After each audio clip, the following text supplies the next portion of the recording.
നമുക്കിനി ഇന്ന് പാലക്കാട്ടേക്ക് പോകാം. പാലക്കാട് ചുട്ടുപൊള്ളുകയാണ്. മാത്രവുമല്ല, ഹീറ്റ് വേവ് ഏറെ കാലത്തിന് ശേഷം നമ്മുടെ സംസ്ഥാനത്ത് രേഖപ്പെടുത്തിയിരിക്കുന്നത് പാലക്കാടാണ്. 3 ജില്ലകളിൽ ഉഷ്ണതരംഗ മുന്നറിയിപ്പുണ്ട്. പാലക്കാട് ഇന്നലെ ഉഷ്ണതരംഗ പ്രഖ്യാപനവും വന്നു. പാലക്കാട് ജില്ലയിൽ ഇന്നും താപനില 41 ഡിഗ്രി സെൽഷ്യസിന് മുകളിലെത്തും. കൊല്ലം, തൃശൂർ ജില്ലകളിലും ജാഗ്രതാ നിർദ്ദേശം നൽകിയിട്ടുണ്ട്. ഇക്ബാൽ അറക്കൽ നമുക്കൊപ്പം ചേരുന്നു, ചുട്ടുപൊള്ളുന്ന പാലക്കാട് നിന്നും. Iqbal, very good morning. ചുട്ടുപൊള്ളുകയാണ് പാലക്കാട്. നിങ്ങൾ എങ്ങനെ ഈ ചൂടിനെ അതിജീവിക്കും ഇക്ബാൽ?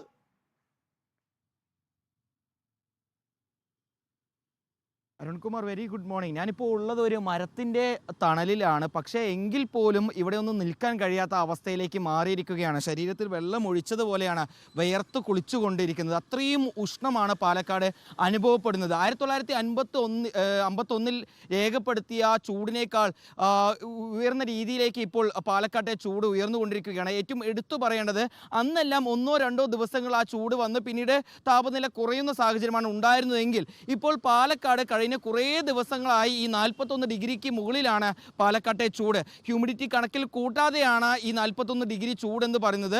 ഈ തുടർച്ചയായി ദിവസങ്ങളിൽ ഈ ചൂട് ഉയർന്നു നിൽക്കുന്നതുകൊണ്ടാണ് ഇപ്പോൾ ഒരു ഉഷ്ണതരംഗ മുന്നറിയിപ്പ് തന്നെ കേന്ദ്ര കാലാവസ്ഥാ നിരീക്ഷണ കേന്ദ്രം ഇപ്പോൾ പുറപ്പെടുവിച്ചിട്ടുള്ളത്. ആളുകളെല്ലാം പുറത്തിറങ്ങാൻ തന്നെ മടിക്കുന്നൊരു അവസ്ഥയാണ്. AC മുറി ഉണ്ടെങ്കിൽ ഏറ്റവും സുഖമായി അതിനുള്ളിൽ തന്നെ ഇരിക്കുക, അതല്ലെങ്കിൽ കാറ്റ് കിട്ടുന്ന ഒരു മേഖലയിൽ നിന്ന് മാറാൻ തന്നെ ആളുകൾ മടിക്കുകയാണ്. പുറത്ത് തന്നെ വലിയ രീതിയിൽ തിരക്ക് കുറയുന്നൊരു സാഹചര്യം ഉണ്ട്. മാത്രമല്ല, ജലസംഭരണികളെല്ലാം വറ്റി വരണ്ടുകൊണ്ടിരിക്കുന്ന സാഹചര്യത്തിലേക്കും കാര്യങ്ങൾ എത്തിച്ചിട്ടുണ്ട്.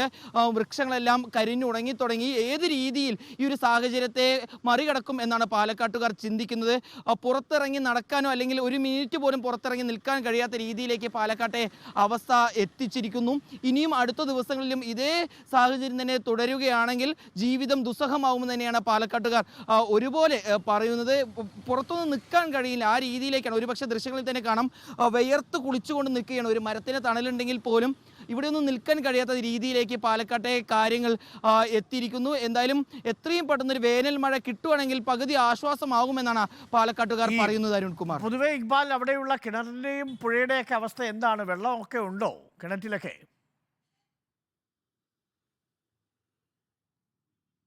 അരുൺകുമാർ, കിണറുകളിൽ വെള്ളമില്ല, പുഴകളിൽ വെള്ളമില്ല. എന്തിന്, ബോർവെല്ലിൽ നിന്ന് പോലും കഴിഞ്ഞ കുറേ കാലങ്ങളായി വേനലിൽ വറ്റാത്ത ബോർവെല്ലുകളിൽ നിന്ന് പോലും വെള്ളം കിട്ടുന്നില്ല എന്നാണ് പല ആളുകളും പറയുന്നത്. കാരണം അത്രയും വെള്ളത്തിനൊരു ദൗർലഭ്യം പോലും ഉണ്ടാവുന്ന രീതിയിലേക്ക്, അല്ലെങ്കിൽ അത്തരത്തിലൊരു സാഹചര്യത്തിലേക്ക് പോലും ഈ ഉഷ്ണതരംഗം അല്ലെങ്കിൽ പാലക്കാട്ടെ ചൂട് എത്തിച്ചിരിക്കുന്നു എന്നാണ് പറയുന്നത്. നമ്മൾ കഴിഞ്ഞ ദിവസങ്ങളിലെല്ലാം, ഇലക്ഷന് മുമ്പുള്ള ദിവസങ്ങളിലെല്ലാം നമ്മൾ പറഞ്ഞിരുന്നു, എരുമിയൂരിലും അതുപോലെ തന്നെ പല ഭാഗങ്ങളിലും 44 ഡിഗ്രി രേഖപ്പെടുത്തിയെന്നല്ല. പക്ഷേ അതെല്ലാം ഹ്യൂമിഡിറ്റി കണക്കിലെടുത്തുകൊണ്ടായിരുന്നു.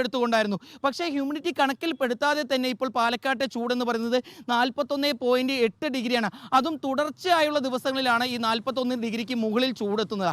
അതാണ് ഇത്തരത്തിൽ കാര്യങ്ങൾ മോശമാക്കുന്ന സാഹചര്യം ഉണ്ടാക്കിയതെന്നാണ് ഏതായാലും കാലാവസ്ഥാ നിരീക്ഷകർ പറയുന്നത്. ഇനി അടുത്ത ദിവസങ്ങളിലും ഇത് തന്നെ തുടരാനുള്ള സാഹചര്യം ഉണ്ട് എന്നും അവർ വ്യക്തമാക്കുന്നുണ്ട്. ഇതുകൊണ്ടാണ് ഏത് രീതിയിൽ ഈ ഒരു സാഹചര്യത്തെ മറികടക്കാൻ കഴിയുമെന്നാണ് പാലക്കാട്ടുകാർ ചിന്തിക്കുന്നത്. ഏതായാലും പുറത്തിറങ്ങി നടക്കാൻ ആളുകൾ മടിക്കുന്നൊരു സാഹചര്യത്തിലേക്ക് പാലക്കാട് കാര്യങ്ങൾ എത്തിയിട്ടുണ്ട്. പുറത്തുനിന്ന് നമ്മുടെ സുഹൃത്തുക്കൾ ഉൾപ്പെടെ ഇലക്ഷന് വേണ്ടി വന്നിരുന്നു. അരുൺകുമാർ ആദ്യം എന്നോട് ചോദിച്ചതുപോലെ തന്നെ എങ്ങനെയാണ് നിങ്ങൾ ഇവിടെ തുടരുന്നത് എന്നാണ് പുറത്തുനിന്നുള്ള ആൾക്കാർ ചോദിക്കുന്നത്. പാലക്കാട്ടെ ചില ആളുകൾക്കെങ്കിലും, പണ്ടത്തെ ആളുകൾക്കെങ്കിലും ഈ ചൂട് അനുഭവപ്പെട്ടതിൻ്റെ ഒരു ഓർമ്മകളുണ്ടാകും. പക്ഷേ ഇന്നത്തെ തലമുറയ്ക്കൊന്നും ഈ ഒരു അടുത്ത കാലത്തൊന്നും ഇത്തരത്തിലൊരു ചൂട് അനുഭവപ്പെട്ട ഓർമ്മകളില്ല. ഏതായാലും പാലക്കാട്ടെ ജനജീവിതം ഈ ഒരു ചൂട് കാരണം വളരെ ബുദ്ധിമുട്ടിലായിരിക്കുകയാണ്.